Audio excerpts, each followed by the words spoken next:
Hi, I'm Yusef Marshall, aka Mr. U, high performance coach, podcaster, and podcast consultant. I'm here with Neena on Straight Talk. This show is going to be fire. Stay tuned, eyes open, don't miss it.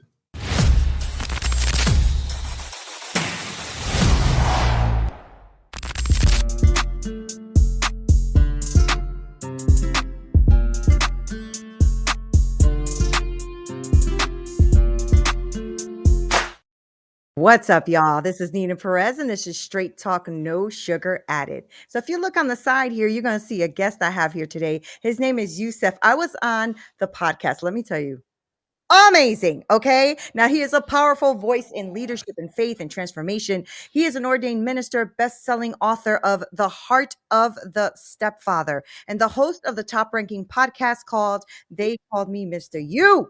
Okay, so I'm excited to have him here. I mean, from escaping like multiple near death experiences to building strong families, strong communities, really going for building strong nations, right? So his mission is simple, but it's profound. It's to serve, it's to uplift, it's to teach. And I love that he is here because he is really a great storyteller. He's into mentorship, he has faith integrated in all of that. And so I am super grateful you're here, Mr. U. How are you?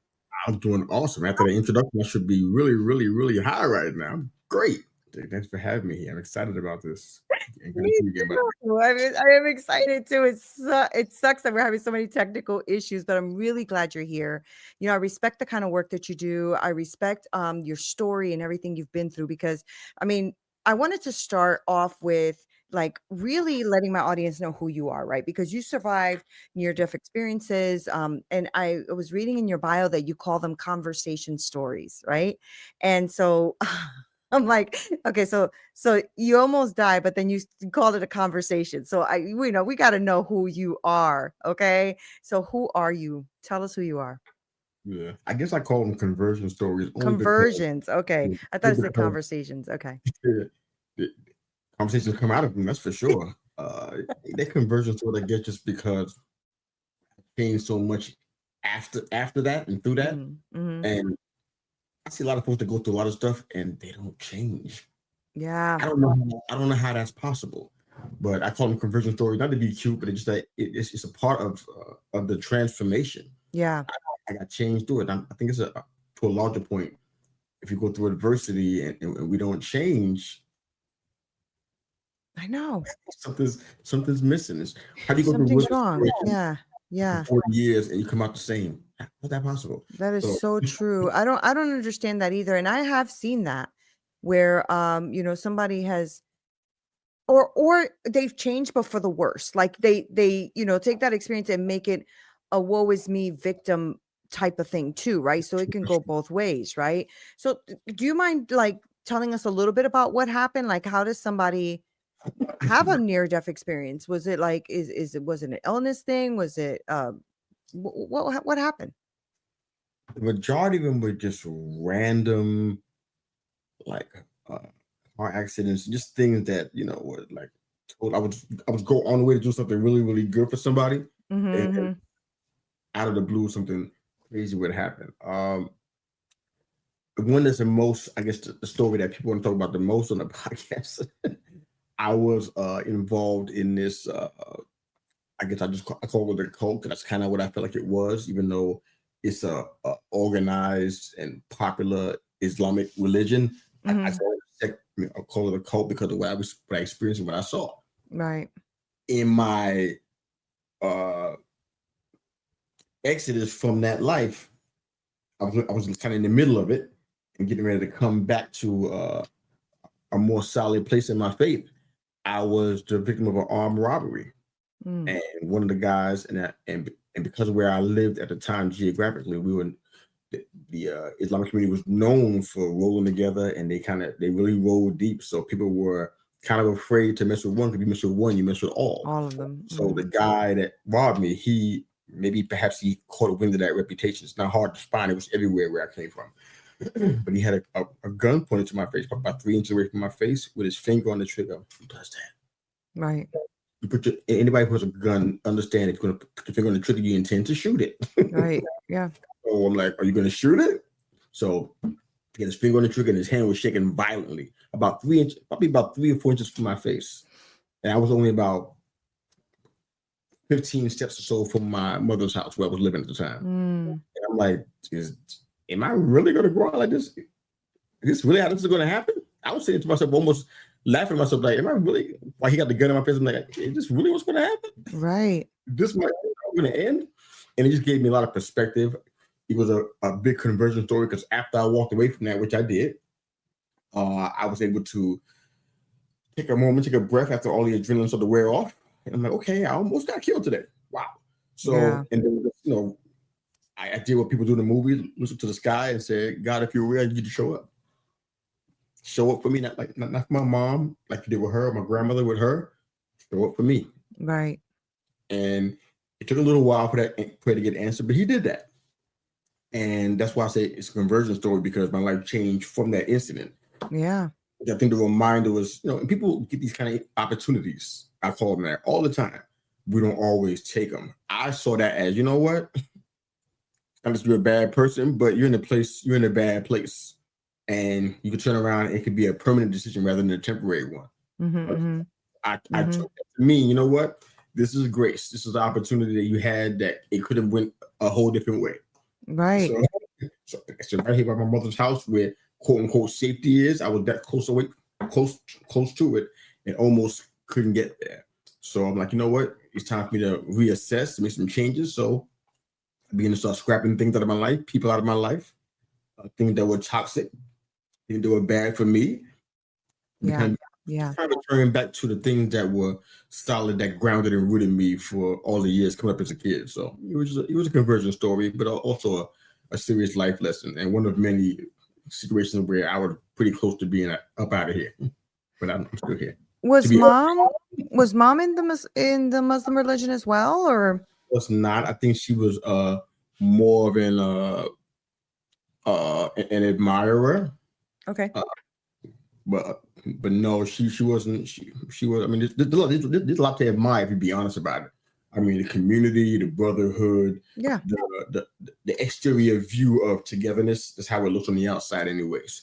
So there's a lot that makes it attractive to people who look like that are black and brown. That may not have a father in the house, things like that. But no, she wasn't doing that.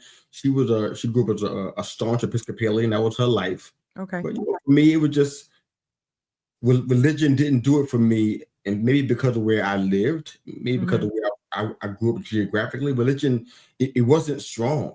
Right. It didn't quote unquote pay the bill. Let me put it like that. Religion it didn't have the kind of substance that makes people want to be a part of it. We had a point now where we're seeing how much or how little religion can do for us now. We need to see miracles. We need to see wonder. Yeah. We need to have breakthrough that we can see. And in those days, we were just religious. They were doing the right thing and being a good person and just hoping it all pays off as credit to God at some point in time. But that's not the real situation. So now in your faith, are you what do you follow now? Are you a follower of Christ, or are you in a different religion? Or when you say faith, what does that mean to you? Yeah, sure. I'm a follower of Christ. I've been a follower of Christ for almost going into year 30. Been doing that. It hasn't been a back and forth. It's been a nonstop. I grew up seeing some of that stuff, like I said, but a lot of it was heavily religious as opposed to relational. So that's why I've been in the past 30 years. I've been on more the relational journey. Everything you can think of, as far as scripturally sound, being a part of local fellowships here and serving in my community ministry-wise. I'm doing all of those things. I've been doing them for, like I said, almost 3 decades now, coming into next year. So, how has God transformed you? Like how? I think one of the biggest ways. It's a heavy question. Yes, I know. I know it's a lot in there. It is. But I think one of the things I think makes sense in this context is that because of the story I just shared, people have asked me in the past, why'd you go into that? Why do you think that was attractive? It's because I didn't have male validation in my life. Yeah. I didn't have somebody to do kind of walk me through the rites of passage, what it means to be a man, what it means to respect the opposite sex, what does it mean to be somebody who can hold their head up, despite how your situation is, put your hand out, shake somebody's hand, look them in the eye, be respectful, say, "Good to meet you, sir. Good to meet you, ma'am." That kind of thing. I didn't have those kind of influences, so I was trying to find it in somewhat of the wrong places. So one of the biggest changes that I see that's happened in my relationship with God is knowing Him as a Father. Mm-hmm. So I have to mourn the one I didn't have, because that's what I spent many years mourning something I didn't even have. You know, it's talking about crying the spilled milk. I didn't even have the milk, but I was crying. You know that it's very to me it's sad too. I didn't either. I didn't have a father in my life either. My father didn't even claim me actually. And it's unfortunately very prevalent in the Black and brown community. Yes. Yeah. Yes. And that affects a lot of our upbringing, how we see the world, what we think. I'm glad I found Christ as well, right? Because that is when I felt actual love from a father. Prior to that, you look, especially as a woman, you try to find it in your boyfriends, in your, relationships, because, you're looking for, you don't know that, but you're looking for that love from that male figure. And you don't realize that it's destructive, right? The way you're going about it. Yeah. So you are fairly young, right? So 3 decades.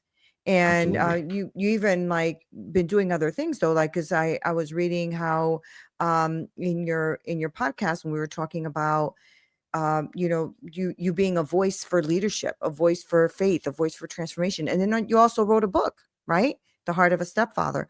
Why that book? Why that title? Because that's a really powerful title. So why did you choose that? Kind of feel like it shows me more than that. When I moved from my hometown of New York City, I moved to the South, which is something that people are doing. They've been doing for quite a while, but for me, it wasn't on the table. That was never part of my plan. But God had another plan, and I came to find my best friend down here. We got 3 brothers and 6 grandkids together, and we even have a great grandchild now that I haven't met yet, almost 2 years old. Wow. So coming into this relationship with 3 little girls, I'm trying to be a father and not knowing how to do it. There's no book for me to read on this. I mean, my only point of reference was the Cosby Show. I talk about it even in the book. Well, the book is several years ago, but I talk about it even in the book. That was my point of reference on how to be a father. And I'm like, that's not anything I'm proud of, but that's what I had. But also, that was a good one to choose. Yeah. Right. They at least gave you some family values. Yeah, I used what I had, Right. And that was the reason why I felt like the Heart of the Stepfather was important, was because of the immense battles that we experienced. When you have 2 households, that usually represents 2 voices speaking into your children, and you fight a battle that people don't know. They can't understand what goes on behind closed doors. So for me, I wanted the people to understand what the heart of a stepfather was.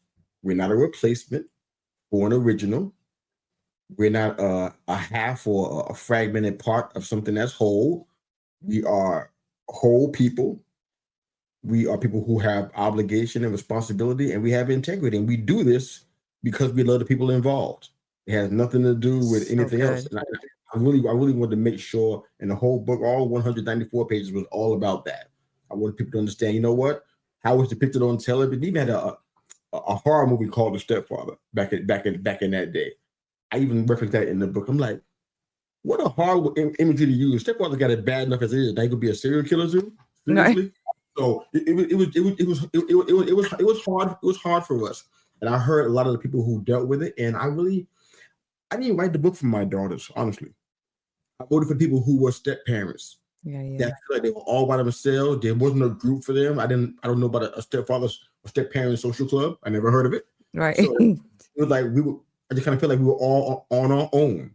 Solo, no support. We were the bad guy in practically every situation. We're the enemy. Even when I had to go to my daughter's schools, we had to do something in the courtroom. Guess who was the bad guy automatically? Right. Us. And it was like, how? Right. All we're doing is the right thing, the best that we know how to do. Right. Somebody else dropped the ball or mishandled their opportunity. How is that? How are we bad? So I'm trying to kind of almost rewrite the myth that steps were just this enemy that, or just somebody just impediment to your having a good life. You know, Yeah. we Yeah. there to support you in that. So as we learned, my daughter began to understand where I was coming from. Can see my heart. I wanted to share it in the book. People who Yeah. were in that same spot, and I heard so many awesome reviews when the book was out. It was many years ago, but I heard so many great reviews. Like, man, you spoke exactly to me. This is exactly what I've been going through. I was getting ready to quit and walk away from all this stuff until I read your book. When you read that kind of stuff, and you hear those kind of reviews, like, oh, Yeah. Yeah. that means this meant something. So I'm coming Yeah. out with hopefully next year. I hope it works out. But my I plan hope to so too. I hope so too. It's something that's really important. You know, I had a stepfather, but he was actually my abuser, right? So, you know, but I say that with the caveat that I'm a stepmom, right? I'm a blended family. I've been married to my spouse for 27 years. And congrats. my daughter, thank you. My daughter, I call her my daughter because when I came into the relationship, she was a baby. She calls me every day. We call each other every day, still to this day. It's Right? great. I'm mom. I mean, from the moment set eyes on that child, I call her the bonus child, right? She was a bonus. I never, had a daughter, and my husband came in with a son and a daughter, and they love me and I love them, and we talk all the time. I And love so I'm with you on that, right? And I know that, you know, for some reason, the men, I think, have it a bit harder when it comes to the stepfather role, right? Like I had it hard with the baby mama and all that kind of stuff. Um it. but I don't know. I think as a woman it was just a little bit easier, I think, for me to accept her, to love her, and also I was at that point, just got saved, and I was in Christ. So my anger towards the mom, even though she was acting a fool, I didn't allow that to happen. I gave it to God. But for men, it is tougher. And I'm glad you wrote that book because I don't know if I've even spoken to, and I've been on doing this show for like 8 or 9 years. Have I spoken to someone who has even said anything like that? Right. Mm. Talking about the perspective of a father, or talking about, how rough it is in the Black and brown communities and how we don't have fathers in there to begin with. And that in itself is a shame, you know? Absolutely. Um, I personally have a whole thing on how I feel about that, right? Because I remember growing up, and the welfare system came into to play, Oh, yeah. right? And that's what broke up all the families, because I remember my mom wanting to have a husband and stuff, but if you had a husband and you had dual income, the government took away all of your money and your food and all the things, right? So they kept the women single. And I think that that's Oh, me conspiracy, but I think it's on purpose, you yeah. know? Because a united family is a strong family. And Absolutely. so, yeah, Oh, you're right. I'm so grateful that you did that, though, and you took on girls. You all right? Am I okay? Yeah, It you depends on okay? who you ask, I guess. But thanks for checking on me, though. I mean, it was. I don't know the perspective of the step mom side. I know it a little bit, but it's really hard to to compare it for me because I don't know. All I know is what I went through, Yeah, and yeah, yeah, honestly, I really heard like you said, I rarely heard anybody talk about it. yeah. It was just I was in love with my wife, and Mm, I was in love with those girls. They were young, young, young, and I just loved them. They yeah, didn't know I stepped in as protector and advisor and father and everything. I mean, so I didn't. It wasn't easy whatsoever. Am I all right? I'm not sure. I mean, I still deal with stuff even today. yeah, These are adults that have their own children. I'm sitting here yeah. like every time I hear something, like, boy, what did I sign up for? But I mean, but I'm. You know what? I It's so can funny. complain and all kind of stuff, but honestly, I don't. It was war. I mean, I even talked about it inside the book. If you can even find the book these days, I talked about it. It was war. I mean, it felt like it was hell on earth for my wife and I. Yeah, yeah, I yeah. think having a united front was the game changer for us. It changed everything. It Oh, helped us good, get good. high. I mean, Yeah. we wouldn't be celebrating, 29 years had it not been for us. Oh, You know what? We yeah, in this awesome. together. Yeah, We're in this fight, and we're equipped for it. yeah.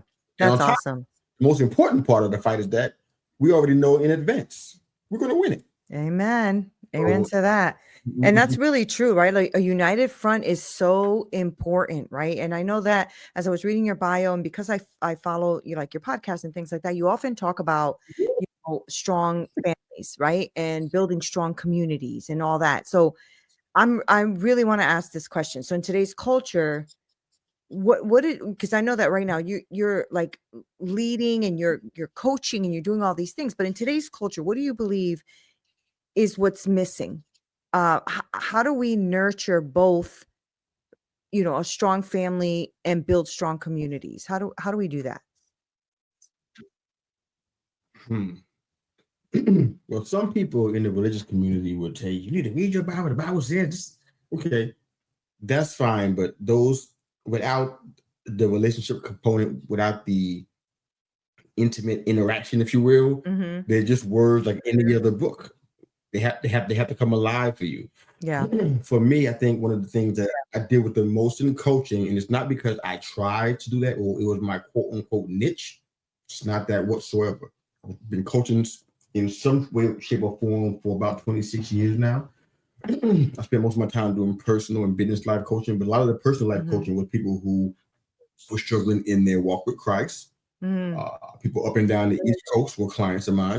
People who were struggling with purpose. Our old mentor, Dr. Miles Monroe, he's already deceased, but he had a saying that I love. When the he said, when the purpose of a thing is not known, abuse is inevitable. And I always felt like Mm-hmm. if we understand who we're supposed to be, what value we actually have, we affect our situations differently. And I feel like if these people, whether it be these men, these women, whoever, understood more about who they were, the system that we were talking about a few minutes ago, they wouldn't have such an impact. Mm-hmm. They wouldn't have such a power and influence over people. They wouldn't be something that would be able to divide a whole family Yeah. Yeah. and cause people to be segmented and cause people to uh, operate outside of who they're supposed to be. Mm-hmm. So Mm-hmm. I deal with that a lot. And it's not because like I said, not because it's a niche, it's because that's what I hear more than anything else. Even now, I'm in a different niche in my coaching. I'm doing something different. I'm still hearing people who are struggling with their purpose in life. Yeah. 30, Yeah. 40, 50, 60-year-old people still struggling with their purpose in life. They don't know who they are, who they're supposed to be, why they Mm-hmm. even here. Mm-hmm. Somebody told me it was their job, but it's not true. Somebody said it's because they're going to be a mom, and that's not true either. Or they're going to be a dad. That's not the purpose either. There's so much more that's beyond the roles that we step into. Yeah. So purpose is the biggest thing that we deal with, and we deal with that a lot in our Yeah. coaching conversations. I mean, I think It's huge. it is huge. We're lost in the sauce, right? We're way too involved in social media, YouTube channels, like all that kind of, we're way too, and so and what happens is we're losing our identity because we are seeing what somebody else is doing and thinking, okay, I'll do that, or I'll try that, or that looks good. And the shiny penny thing, right? You following that shiny Yeah. penny. That's a problem. We don't pause anymore, though, Yousef. We don't pause anymore. We barely read the Bible, right? I mean, we got For the sure. brand new iPhone, but but our Bible's just sitting there on dust with dust on it, and then we're wondering why we have issues. That's why we got issues. You know what I'm saying? You keep So, taking God out of the equation, you're going to have some issues. So, what is it that you're doing with your coaching? Tell me that, because you said you're going in a different direction. So, what are you doing? What does your coaching look like? What is that about? well, as far as title goes, I'm a high performance coach now. And what that means is I'm dealing with a lot of high performers, but specifically I'm dealing with, and I narrowed my niche down because I needed to. I think it's wise. I'm getting a greater response because Very of it. much I'm so. looking, I'm looking at men between the ages of 30 to 60. Maybe they're tired of where they are in life. Perhaps they had multiple entrepreneurship ventures or plans to do some things and haven't been working out. Maybe they're embarrassed by how their spouse looks at them because things have been working out for years and decades even. Or people who just have bottlenecks in their marriage, bottlenecks in their business, or even in their personal walk with Christ. That's Mm-hmm. who I'm serving. I'm very well equipped to do it. I got decades of experience in it, especially from my own life, Yeah. from books that I've read, books that I've written. So that's who I'm helping. And I think it's just different only because, and I don't want to exclude women saying I won't coach any women. They're not my target audience. Right. I have people who are women that want to be coached. You know, we're having discussions about what that looks like. I'm not completely against. It's not a rigid thing, but that's not who I'm speaking to Right. every day. But I think this is different for me only because, well, for two reasons, I guess, and they both kind of work together. It's kind of a 1A and a 1B answer. I found my value in between my coaching stints. I took maybe 2 or 3 years from doing that, well, a few more years than that doing professionally. And I found my value in myself. I don't mean in my role as a coach, I'm talking about in myself. Mm. Like, you know what? All the brokenness I was dealing with not having a father around. And I mean, I chased that man around the country to find out why he didn't want me. Right. Right. I don't know if I was mental or who does that. And that's a Lifetime TV movie kind of thing that's going on right there. I did that. Mm-hmm. And I had so many issues. I had issues with validation and feel like I'm wanted. My mother was a fantastic mother. No slight against her. Working 2 jobs, going to school, juggling. I'm everything. I'm a latchkey kid at 11 years old. I'm doing my own thing and trying to make things easy on her. Fantastic mother. But I felt unwanted because of that situation. Yeah, the rejection. It's a very weird dynamic. Mm-hmm. But I found my value and I realized, you know what? I've been giving away a lot of advice and time and hours, a lot of hours over the past almost 30 years, a lot of hours for free. And it's not trying to get money for everything or get paid for everything, but I just realized that, you know what? What I'm given had value. And when I realized that, it changed everything. Mm-hmm. What I thought I was giving before, I didn't think it was valuable. I didn't think it was worth anything, but it was people getting healed and transformed by what they're getting from God through me. Right. Like, you know what? I got to change that. So now my coaching practice is different. My packages are different. They're differently priced. I'm not giving time away for free to people like I was doing before. And it's not that I'm an elitist. I'm totally the opposite of that. I'm not that at all. But I recognize that I got to make sure I value my time, because what I learned about the human experience, and I'm just keep this real short, Neena. What I learned about human beings, and they can lie and say it's not true. They can come on your show and say it's not true and be in the comment section, but it's true. It's a psychological and physiological and emotional fact. If I treat what I'm doing as cheap, people are going to treat it as cheap too. 1000%. If I diminish what I do and drum it down to, oh, it's nothing, just my little, they'll do the same thing. Yep. They're responsible in the mirror my response to what I do. And That's now, very true. High performance coaching is not because it's so much greater than what I was doing before. The work is still substantial. It still matters. People's lives get legit changed from it. But I'm talking to different people who are in different genres in life, different stages of life professionally. Maybe they've been through some real life and they haven't seen the results. It's more of a mature. Yeah. It's more of a mature slant on my coaching efforts, if that makes sense. So it does make sense. That's why it's different. Yeah. I like that. Yeah, I like that too. And everything you said is absolute truth. Absolute truth. You know, when you give away, and it's good to give away value, right? That's why you have a podcast, because you're giving away value for those who need the value, right? And I totally agree with that. But there is something to be said. A couple of things. For when people pay, they pay attention. Okay. That's true. Yeah. When they don't pay attention. So if something is free, people cancel a $20 meeting, they'll cancel that one. Oh yeah, yeah. I couldn't get out of bed for $20, but for $2,000, you can get out of that bed. They're showing up. Absolutely, because when they pay attention, right? That's fair. Yeah, and I think that is something that, as far as coaching, you know, because I was been coaching for years as well, and I did that too. I shifted my whole business because it went from free to no. You're taking up a lot of my time, which is great. I want to give you my time, but my time is also very valuable because I've helped a lot of people, right? And so I'm glad that you're doing that, and I'm also glad that you're focusing on men, because there are not a lot of coaches that are just focusing on men. I'll say that. And the ones that are like all of these military, high performing, go to the gym every day type of programs. At least that's what I've seen. Right. Okay. So I don't know a lot about that, but yeah, I trust you. Yeah. No, that's great though, that you're helping them, because I think, you know, they need to be heard too. Right. Women are we're just more communicative. Like we're more into communities. We're more into going out there and seeking things. Men are not like that. You guys are built differently, very differently. All right, don't mess up your house now. It's I okay. know he's downstairs. Hopefully he didn't hear me.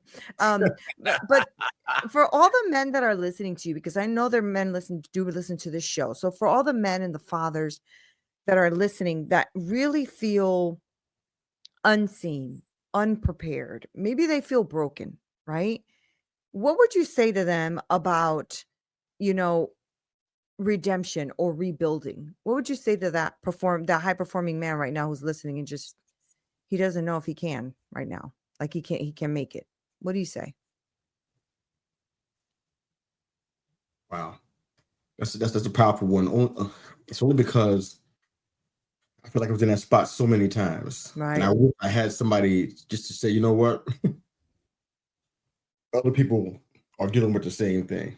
Mhm. That for me, where I come from, that would have been enough. Some people, men are complex creatures. We're different, and people that listen to your show maybe have a different situation, a different viewpoint, different lifestyle, whatever it is. But I would have loved somebody to say, you know what, a lot of folks are dealing with this, and they make it. Right. And Right. they get through it on the other side, and they do something about it. Mhm. From New York, that's kind of the kind of message I needed to hear at that. I wish somebody would have told me that message. So to the men that are watching and listening, I got a multiple messages to share with you. One is you're not the only one that's dealing with this. It seems like it's unique in isolation, but everything is unique in isolation. Yeah. In Yeah. isolation. So- Right. Right. but the truth is, multiple folks are doing the exact same thing. We have through our podcast and through the coaching work, we created some safe spaces for men to deal with That's some of so this stuff. good. That's so And good. it's what I hear, these same things all across the country. As a matter of fact, we're branching out into the world now, into the UK and across the globe now. We're hearing people with the same, it's universal. So Yeah. it's not just you, it's others as well. Also, I would say that in our journey in life, we're privileged to have people that we come across that have something that can help us. It's not all the time. It's not going to happen every day. I know people are rainbow and flowers and they think like that, but it's not always every day. Sometimes it's Right. weeks, months, years. Sometimes to hear somebody who got exactly what you need, that's speaking your language. So if this is your language, if this matters to you that you're hearing on Nina Perez's show, Nina Perez, my bad. That's If it matters to you, reach out to her. Let her connect you with me or whoever yeah. she deems fit. You know what I'm saying? But you're not by yourself. Talk to me, talk to her, talk to somebody. Don't think you're all by yourself, because you're not. This is a universal issue. And there are a lot of men out here like myself who not only get it, we've been through it and we're on the other side of it, and we're not standing on the bridge ready to jump. We know that we got something to give, and you do too. We're going to help you get Yeah. there. Yeah, and you're like the real deal too. I mean, and I shared with you some personal things about what I was struggling with, with Yeah. my child and stuff like that. And he's a man, he's a grown man, but he keeps a lot of things to himself and then he blows up, right? When men keep things to themselves. I don't know if it's a thing like I don't know if it's a macho thing, if it's a, I need to be strong thing, because men are really raised to be strong, right? I mean, you're the head of household, you are strong men, like, and that could be a very challenging thing for men, I think, especially when it comes to mental health. That is something that and I know you I'm sure you know this because you do all the research. Mental health in men is a thing, right? It's a really big thing right now, right? Huge, yeah. Yeah, it's huge. It's affecting men big time. And I love that you're doing that. I love that you're focusing, and also that you told them, like, you're not alone in this. Yeah, I'm telling you, you're not. And for the men who are listening, you truly aren't, though. That's the thing. Like, don't let the enemy put you in a place where you feel isolated, right? I always say that isolation and loneliness is the enemy's playground, right? That's where I feel like he goes and has a good old time, because he's like, "Oh, I got you all by myself. Let me tell you all the lies that you believe." So I'm glad that you're doing that. Now, do you have I know that you just said that you're transitioning into that. So are you um do you have a structure? Like, is it a 6-month program, 5-month program? Is it how long you need? Like, tell me a little bit about what you're doing. Okay, yeah, that's a great question. I do have a structure. They're in increments of 1 month, 3 month, and 6 months. Great. And I don't generally go beyond 6 months unless the client wants to, I guess, kind of be want me to be retained in that Mhm, way. mhm, It's mhm. still gonna always be 6 month increments because I want to evaluate where you are, if your needs have changed, do you still feel like I'm helping? Right. So even if you're on a 6 month plan and you stay on that, at the end of the 6 months, we're gonna have a conversation about where you are. We're gonna do an assessment and see if you still need my help. Am I valuable? What are we tackling? I don't want to be a crutch for anybody. I want to help people. I Right. want to be able to help other people. So 6 months, I think, was better to me in my head at least than a 12 month uh, retention. So Yeah. 1 month, 3 months, and 6 months. That's great. You said something so powerful too, right? Like, I don't want to be a crutch to somebody. Am I helping? I was talking to a therapist friend of mine. It was a while ago, it was a couple years ago, and she was telling me how, like she has patients that she tries to move them along, right? But then I was talking to a friend of mine who has they're adults now, but she had her kids in therapy. They're still in therapy. It's been like 12 years. So, the therapist bragged about like, "Oh yeah, I'm still their therapist after 12 years." Like that's not nothing to brag about. Why have they not moved forward?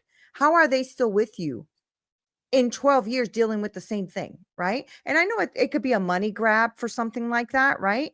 But when you think about the human, the person, God's creation, right? I think that you and I have gone through the things in life that we have gone through because we are supposed to impact and help our fellow man move forward, right? Because we've been there, done that, wrote the book, Yeah, right? And so we're teacher, supposed to be, yeah, all yeah, that. right. We're supposed to be impacting lives. So I love that you're doing that. And thank you for doing that. Thank you for creating a space for men. I think that is so important. I want to make sure that my team make sure this episode goes out into the world because we really need that more and more, honestly. A women group, I can find you 1,000 of them, Yusef. 1,000, I can you imagine. know? Yeah. Women groups there's a lot. There's women all over the place and they need it too. They need it too. Absolutely. But I just feel like men are like these silent partners, you know? They're just they're just silent. Like when you spoke to the stepfathers. How many stepfathers out there even heard that? They probably never do, you know? I'm I sure don't they know. don't. This is I why I love men in faith because I think men when they can surrender to Jesus, something changes in them. oh yeah. When do you agree with that? Absolutely, Yeah. absolutely. I agree with Yeah. you said the money grab thing too. Honestly, I know people talk about trying to I guess they try to create their legacy. Sometimes a bit twisted, I guess, and they think that that's their legacy.